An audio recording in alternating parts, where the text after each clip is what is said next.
Hello everyone, welcome to Current Affair MCQs program. Let's begin with previous day's practice question.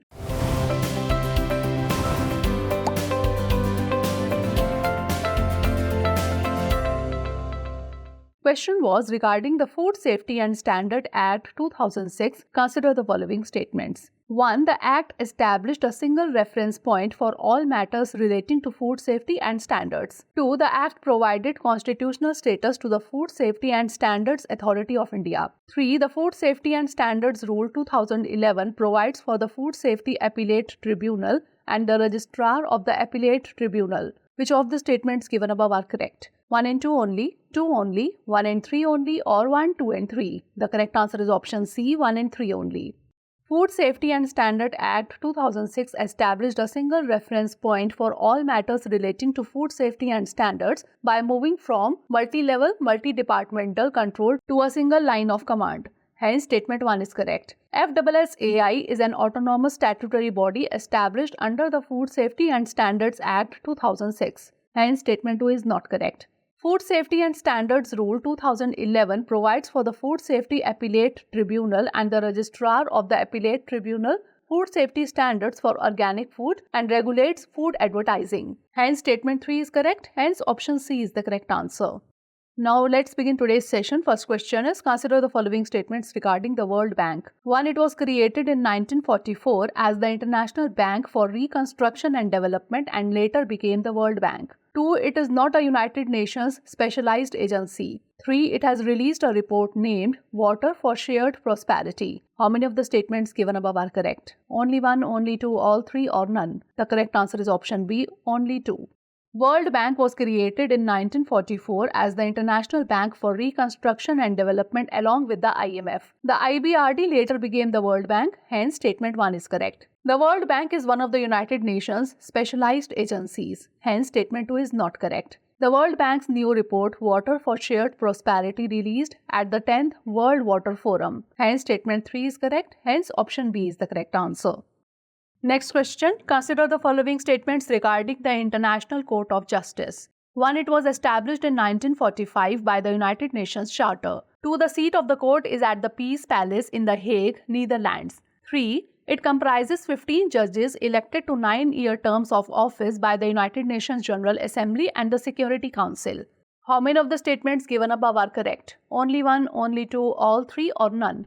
The correct answer is option C, all 3. That is, all the statements are correct.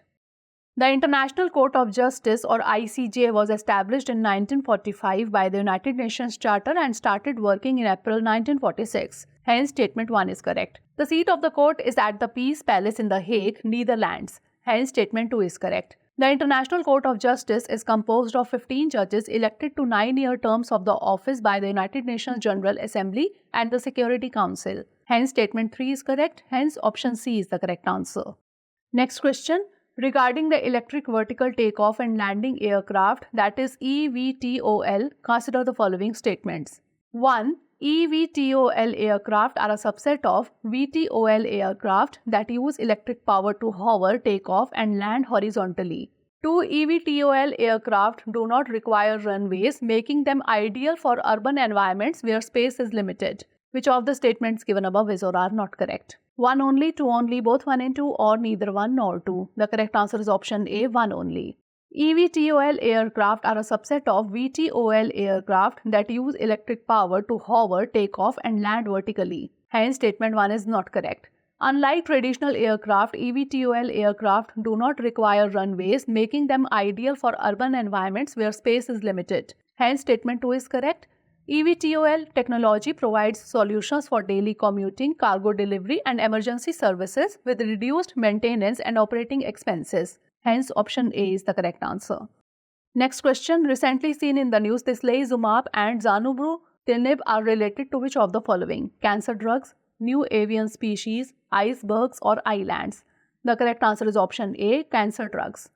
India is set to get access to new cancer drugs named tislelizumab and zanubrutinib. Tislelizumab, a new immunotherapy drug, is showing effectiveness in treating advanced esophageal squamous cell carcinoma, that is cancer that forms in the thin flat cells lining the inside of the esophagus. Zanubrutinib is a type of medication that inhibits a protein called Bruton's tyrosine kinase, that is BTK, which is important for the growth and survival of certain cancerous blood cells. Hence, option A is the correct answer.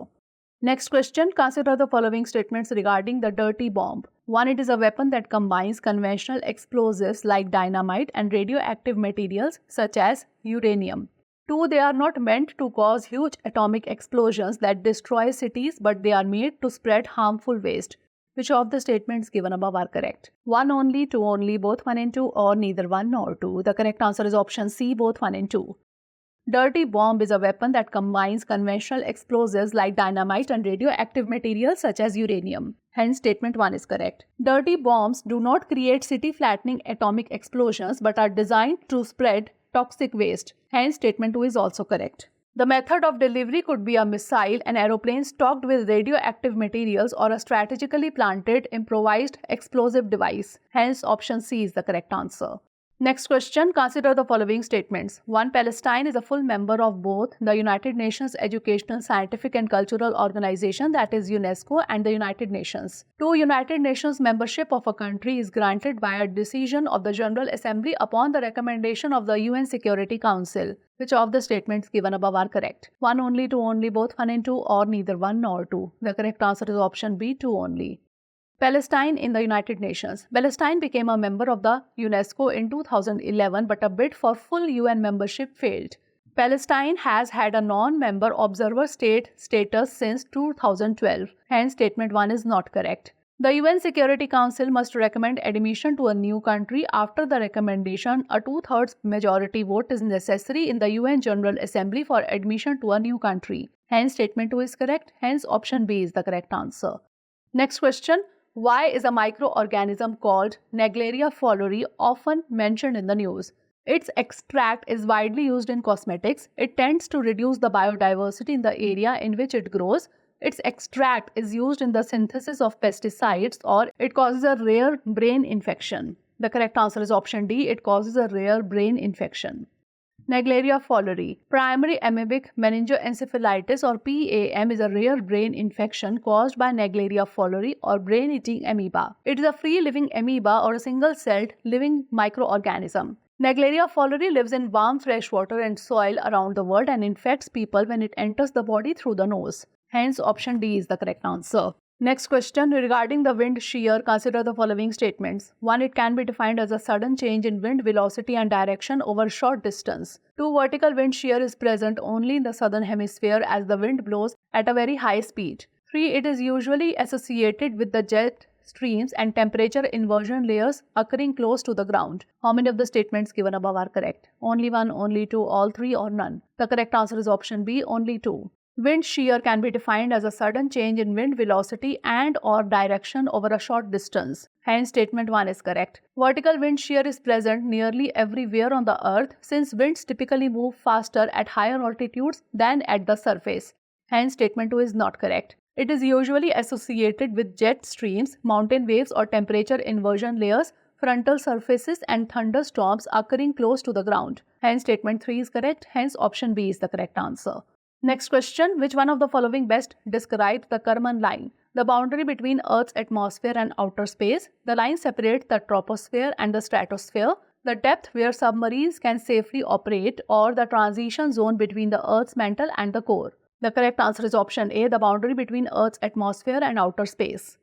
The Kármán line is a boundary 62 miles above mean sea level that borders Earth's atmosphere and outer space. It roughly marks the altitude where traditional aircraft can no longer effectively fly. Anything traveling above the Kármán line needs a propulsion system. Hence, option A is the correct answer. Last question is regarding the Joint Parliamentary Committee. Consider the following statements. 1. It is set up by the Parliament for a special purpose, like for the detailed scrutiny of a subject or bill. 2. It has members from Lok Sabha only. 3. Members of the JPC are decided by the Parliament. Which of the statements given above are correct? 1 and 2 only, 2 only, 3 only, or 1 and 3 only? The correct answer is option D, 1 and 3 only. A joint parliamentary committee is set up by the Parliament for a special purpose, like for the detailed scrutiny of a subject or bill. Hence, statement 1 is correct. It has members from both the houses and from both the ruling parties and the opposition. Hence, statement 2 is not correct. Members of the JPC are decided by the parliament. Hence, statement 3 is correct. The number of members can vary. There is no fixed number. Hence, option D is the correct answer. Now is the time for practice question. The term friendshoring, nearshoring or reshoring, sometimes seen in the news, is related to Great Pacific Garbage Patch, climate negotiations, global supply chains, or genetically modified organisms. Send the answer of this question in the comment section. Stay tuned for the next episode. Thanks for watching. For more informative content, like, share and subscribe. And do not forget to press the bell icon to get the notifications.